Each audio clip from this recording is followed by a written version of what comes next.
잠시 은혜를 받기를 원합니다.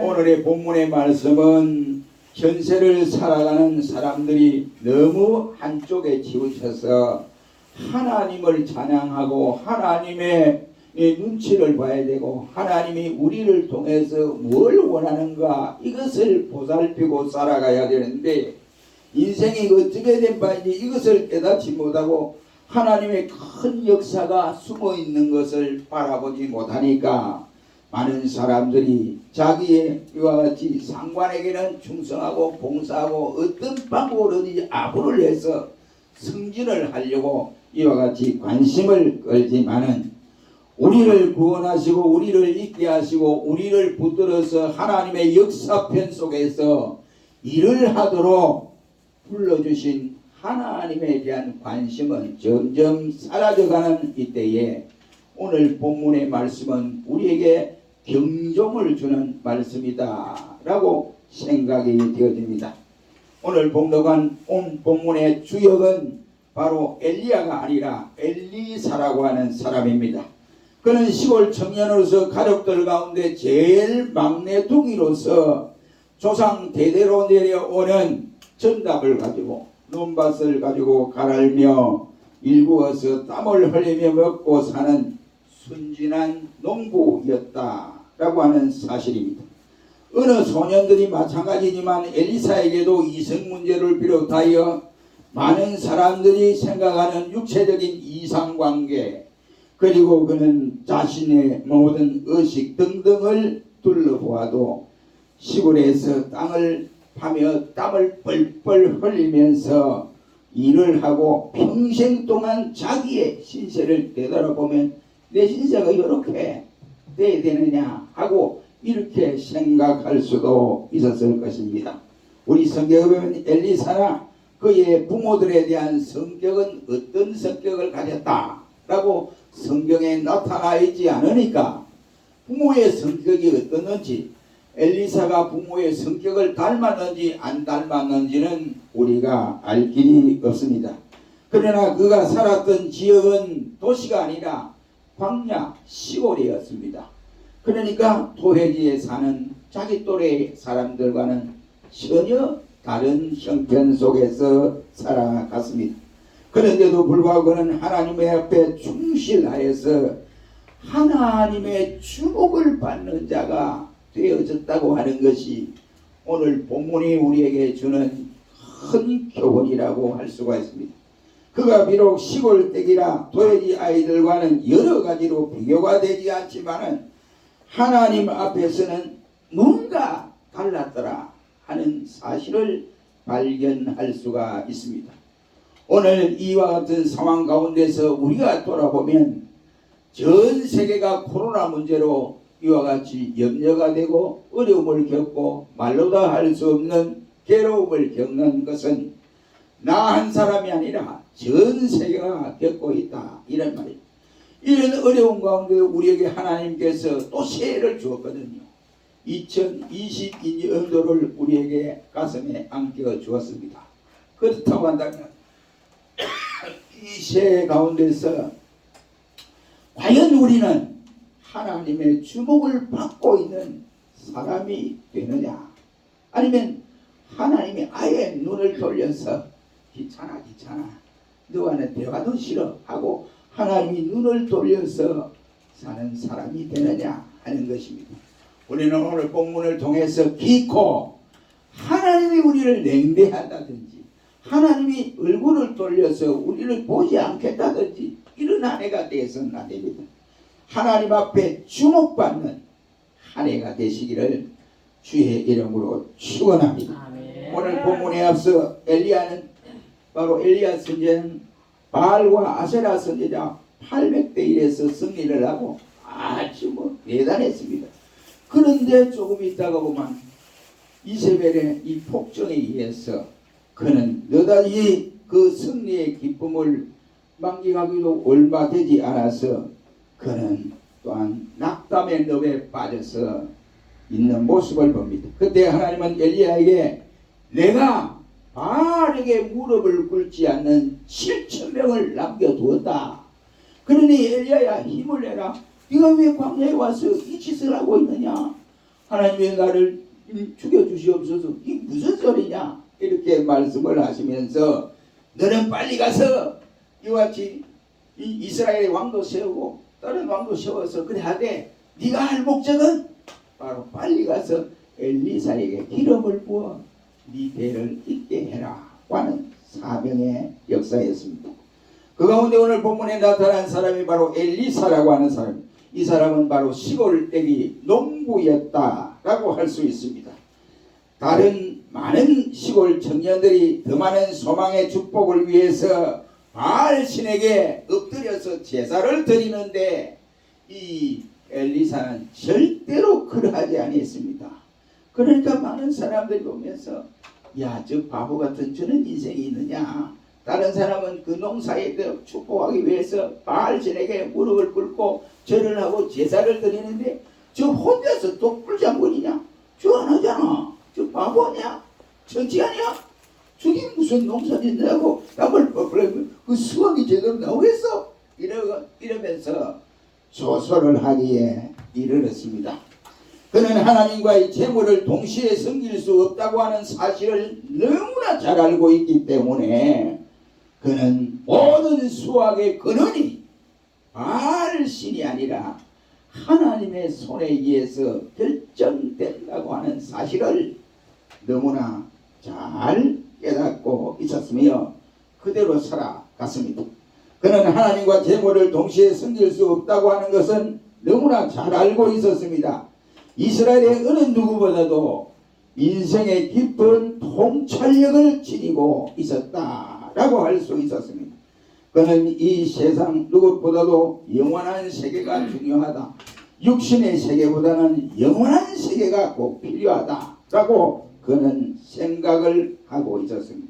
한마디로 말하면 이 엘리사는 첫째로 어떤 사람이었느냐? 그는 당시에 유행하는 풍조를 따르지 않았다. 이런 것입니다. 많은 사람들은 바알에게 무릎을 꿇어 풍성하기를 제사드리고 이렇게 했지만은 그는 많은 사람들이 하는 행동을 추종하지 아니하고 오직 하나님께만 열심이었다 하는 것을 볼 수 있습니다. 그래서 그는 타협을 거부했습니다.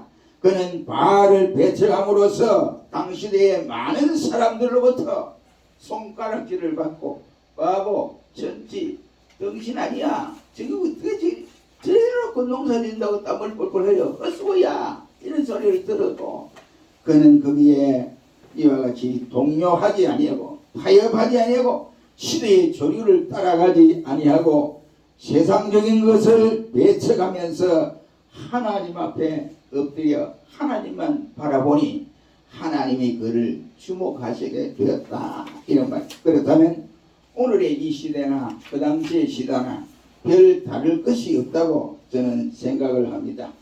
얼마나 많은 사람들이 예수 믿는 신자들을 조소를 하고 비난을 하고 별의별 짓을 다 하고 있습니까? 요즘 MBC라고 하는 방송 저 참 골치 아픈 방송이죠. 저기 어떻게 개인적인 방송도 와야죠 말이죠.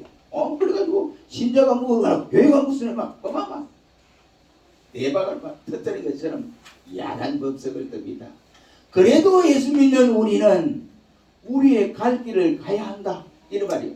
대세에 치우쳐서 움직이면 그날부터 우리 신자와 개인은 하나님으로부터 외면하여 되어지는 것입니다. 그러므로 많은 사람들이 예수 잘 믿는 신자들을 유혹하고 거기에 동조를 안 한다고 얼마나 많은 조소를 하고 손가락질을 하고 이러한 시대가 되어져 버렸습니까? 그래도 우리는 넘어가지 아니하는 신자를 하나님이 주목하여 보신다. 이라는 말입니다. 그러므로 우리는 바로 시대가 아무리 혼탁하여도 시대와 타협해서는 안 됩니다. 성도가 시대와 타협하거나 교회가 시대와 타협해서는 안 됩니다. 내가 가야 할 그곳에 내가 향하여 방향을 잡은 그곳에 예수가 없다. 그러면 안 가야지요. 예수가 없다. 그러면 포기를 해야 됩니다. 많은 사람들이 그 길을 간다 할지라도 우리는 그 길을 가면 우리는 죽는 길이에요. 그러니 그 길을 가지 말아야 한다. 이런 말입니다. 시대에 유행하는 풍조를 따르지 말아라. 이런 말입니다. 우리가 그렇게 따르지 않으면 어떻게 되냐? 판단력이 바로 서야 되고, 예수님과 판단력이 버리면 이게 안 된다고요. 그리고 우리도 엘리사처럼 옳은 판단력으로 시대에 유행하는 것을 따라가지 마시기를 주의 이름으로 축원합니다. 두 번째, 엘리사는 영적인 욕구에 대단히 강렬했던 사람입니다. 젊은 청년의 시기라고 하는 것은 어느 시대를 막론하고 숱한 유혹들이 많이 있습니다. 요즘도 보세요. 청년들이 보면 뭐 희한한 것을 다 한다고요. 머리에 빨간 물을 들이거나 노란 물을 들이거나 또 거기다 그것도 마음에 안 들고 하얀 물을 들이거나, 예? 나이는 젊은데 노인의 풍조를 따르려고 왜 머리는 하얀 물을 들이냐 말이에요. 예, 이렇게 따라가. 왜 스타일, 당시대의 스타일, 옷 입는 스타일, 말 등 세상 유행에 따르는 것보다는 나는 차라리 따라가지 아니하고 하나님 곁에 있는 것이 좋다. 이런 생각을 엘리사는 하게 된 것입니다. 한마디로 말해서 영적인 세계를 향한 선호와 집착이 대단했다. 이런 말이에요. 그는 물질의 세계를 향한 선호와 집착보다는 더 강렬한 것이 영적인 문제였다. 것입니다. 어느 날 엘리사가 12마리의 소를 앞세우고 이제 밭을 깔고 있었습니다. 힘이 없지요. 왜 그 더운 태양빛에 밭을 가는 게 보통 어려운 게 아닙니다. 그래서 지친 가운데에 있는 상황에서 보니까 저 멀리에서 보니까 나이 많은 사람이 다리를 쩔룩 하면서 자기 밭을 향해서 오는 거예요. 그래서 저 사람이 누구야? 하고 유심히 보고 있는 차였습니다. 그 사람이 바로 엘리야였습니다. 근데 엘리야가 아무 말도 하지 않고 자기가 입고 있던 겉옷을 엘리사가 휙 던져주고 가는 거예요. 그런데 이 엘리사가 막 가는 거 그만두고 그냥 달려가서 아이고 선생님, 아이고 선지자님, 웬일이십니까? 선지자님을 내가 따라했습니다. 내가 너한테 무슨 말을 했는데 이런 거예요. 기가 저러시 아닙니까? 그런데 영적인 열정, 욕망이 없으면 왜 엘리야가 겉옷을 벗어서 자기에게 던져주고 아무 말도 안 하고 가겠느냐? 이것을 모르는 거예요. 영적인 열망이 없으면 하나님이 나를 통해서 하시고자 하는 그 역사를 볼 수가 없습니다. 하나님의 권능을 체험할 수가 없어요. 그러니까 내 가슴 속에 항상 영적인 열정이 솟아날 때에 하나님이 나를 통해서 하시고자 하는 구원의 역사를 우리가 깨달을 수 있다. 이러면 엘리사 역시 그러했습니다. 그는 돌아서서 쟁기를 불사르고 소 한 마리를 잡아서 백성들에게 주고 엘리야를 따라 수종을 들었습니다. 요즘 세상 같으면 어림없는 짓이지요. 뭐 여러분 그렇지 않습니까? 자기에게는 조금 더 손해 안 보려고 하고 그냥 이런 일이 있을 때 에이구 내가 그 따르면 내 손해인데 뭐 먹는 것도 힘들고 자는 것도 힘들고 생활하기도 힘들고 그러니까 내가 그 따르겠어. 내가 차라리 이 길을 따르지. 내가 포기할 수 없어. 이렇게 할 것입니다. 그렇다면 엘리사는 엘리야의 이 대담한 태도에도 그의 뒤를 따르겠다고 이와 같이 하는 것은 그의 가슴에 영적 요구가 강렬했기 때문에 그렇습니다. 우리에게도 이러한 영적 요구가 강하게 나타나야 돼. 순간순간마다 영적 요구가 강하게 나타날 때 하나님이 나를 통해서 하시고자 하는 그 역사를 깨달을 수 있습니다. 영적 요구가 강렬해지는 여러분이 되시기를 축원합니다. 그 21절에 보면 엘리사는 취소할 수 없는 서약을 실행을 했습니다. 그는 쟁기를 불사르고 소를 잡아 죽였습니다.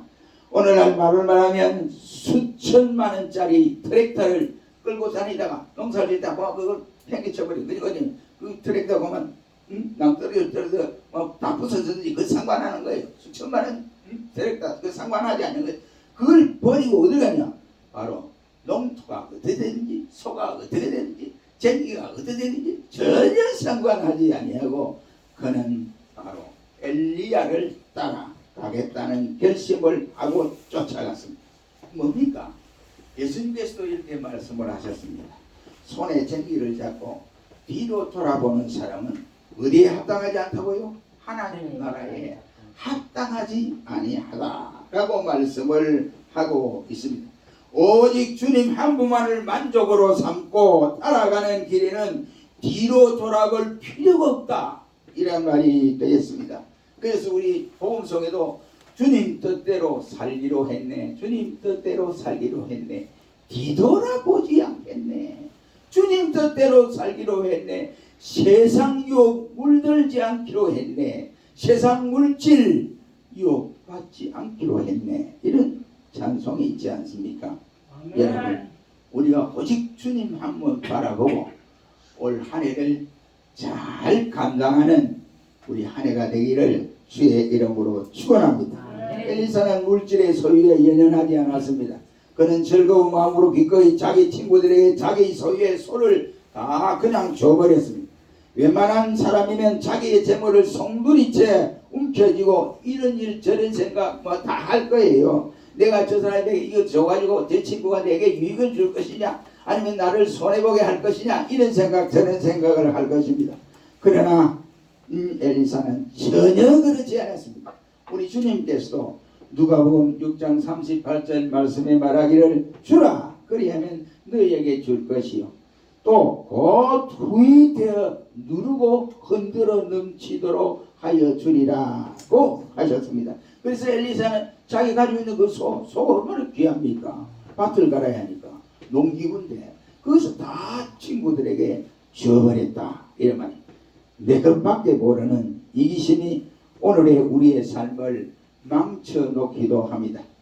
우리가 잘 아는 구두쇠 영감 서크루치에 대해서 잘 알지 않습니까? 성탄 때가 되면 뭐 코로나 때문에 그 연극을 안 하니까 그걸 안 하는데, 성탄 때가 되면 교회들마다 이 서크루치 영감에 대한 연극을 가끔 합니다. 많이 하지요. 이 물질적으로는 부유한데 있을 줄을 몰라, 돈 쓸 줄을 몰라. 영적으로는 완전히 빈곤 상태에 있습니다.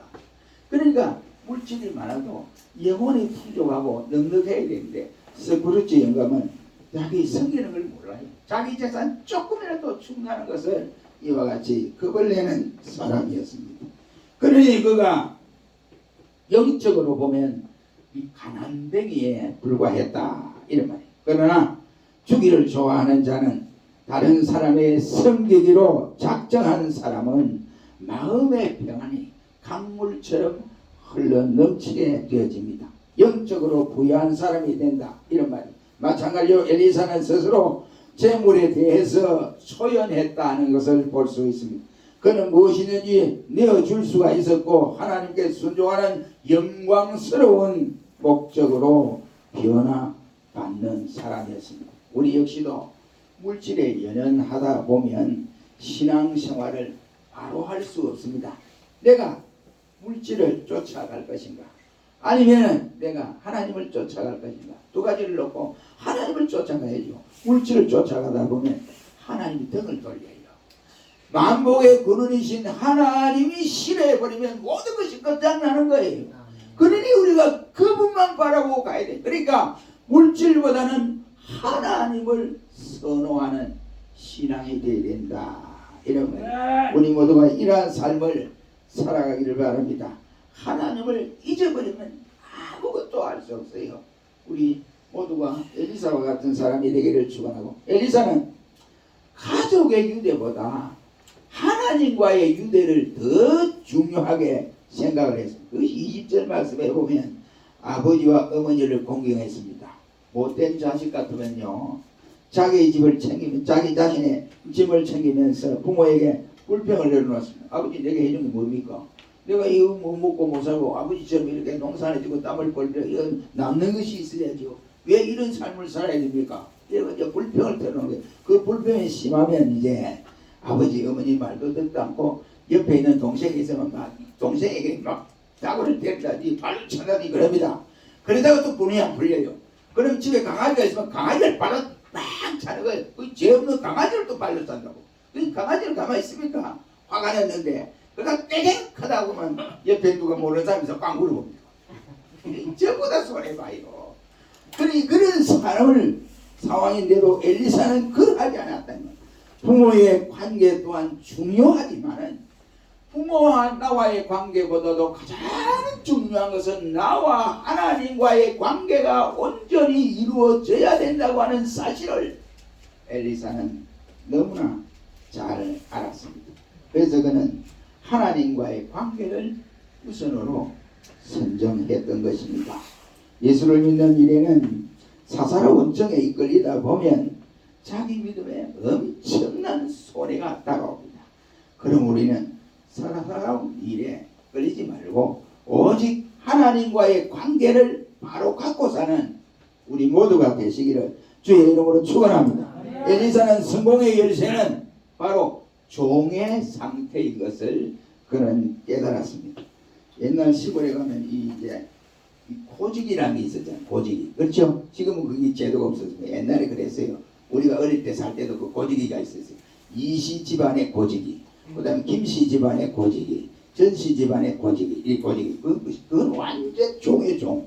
그래가지고 우리가 초등학교 다닐 때 이제 고직이가 이제 쓱 지나가면, 어이, 아무개 고직에 어디 가는가? 이러면 어디거든요. 그러면 이 고직이고 어른인데도 불구하고 얼마나 기분 나쁘겠어요. 요즘 세대로 말하면. 그래도 그래 할 수 없는 거예요. 이 건방진 자식이 왜 이 어른한테 그런 말 하는지 이런 말도 못해요. 왜 그러면 종이에요. 이씨 집안의 종이에요. 그러니까 이씨들한테는 전부 막 구실거리래요. 어린아이로 답을. 그러면 이제 먹을 것을 이씨들 집안이 그 사람 다 대주는 거예요. 그래서 뭐 쌀이 나올 땐 나락이 나올 땐 나락을 몇 성 주고 뭐 이래가 다 그래주는 거예요. 그러니까 그 사람이 죽어나 사나 어린아이에도 아이고 도련님 학교 가십니까? 이래요. 참 미안이 들리는 일이죠. 속된 말로 말하면 그래도 그래 해야 돼요. 그러면 자기 먹는 것이 넉넉해야 됩니다. 그러나 이 꼬지기가 자기가 이제 자기도 이제 어른이고 또 자기도 프라이드 있잖아요. 그러면 에이 들었으래 있는 분에게도 지금 아무것도 할 수 없어요. 그러니까 종의 자세로 간직할 때 고지기는 무탈할 수 있었듯이 오늘 본문 말씀에 엘리사 역시 그랬어. 21절 한번 읽어봅니다. 21절 시작. 엘리사가 저를 떠나 돌아와서 소 한 개를 잡고 소의 기부에 그 고기를 삶아 백성에게 주어 먹게 하고 일어나서 엘리야를 쫓으며 여기에 보면 일어나서 엘리야를 쫓으며 뭐했다? 수종 들더라 라고 했습니다. 여기 엘리사가 그렇게 한 이유가 농사 짓기가 싫어서 힘이 들어서 이렇게 취한 행동이 아닙니다. 부모와 형제 간에 이와 같이 문제가 있어서 이와 같이 그러한 것도 아닙니다. 그는 자신의 지위에 연연하지를 아니했습니다. 다만 자기의 주인은 부모가 아니라 나의 진정한 주인은 하나님이다 하는 사실을 알고 내가 하나님 앞에 쓰임받기를 원합니다 라고 하여 하나님의 종으로 생각을 했습니다.